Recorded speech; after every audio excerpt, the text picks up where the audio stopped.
reaction to Matthew chapters 25 through 28. As I'm reading Matthew's closing account of Jesus' life before his crucifixion and resurrection, something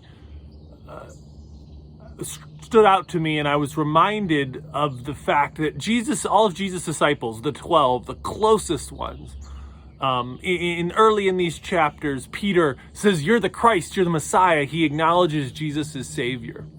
But then shortly after that, Jesus says, "You're going to betray me. You're all going to fall away. You're all going to desert me." And Peter says, "No, I'm never going to do it. I'm never going to do it." And we tend to focus, or at least if I focus on the story of Peter, but it's everybody. And then if we read the account of the Garden of Gethsemane, here all of the disciples desert Jesus, all of them. And yet the Gospel of Matthew is a beautiful thing that I don't know that I really thought about. It closes with Jesus's commission to those disciples to go and share the gospel with all nations and to make more disciples.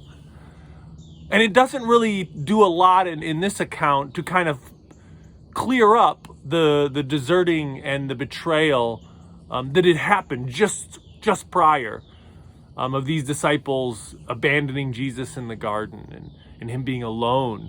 And the only ones the only followers that it records as being around was Peter at the denial there during the trial. But then there's these women, Mary, these two Marys that are there. And so everyone else has deserted. The chosen have deserted Jesus, yet he's faithful to his mission, his death and resurrection. And then even after they've deserted him, when he's completed his mission, he says, "Now go and tell other people. Tell other people what I've done for them. Tell the world about me." And not because I want to be some star, but because I want people to know that death isn't the end and that life everlasting is there. And he says to make disciples, and that's an exciting thing. And he does it with a group of people who do not have a track record of loyalty. And so that's powerful for me in my reaction to these last 4 chapters of the Gospel of Matthew.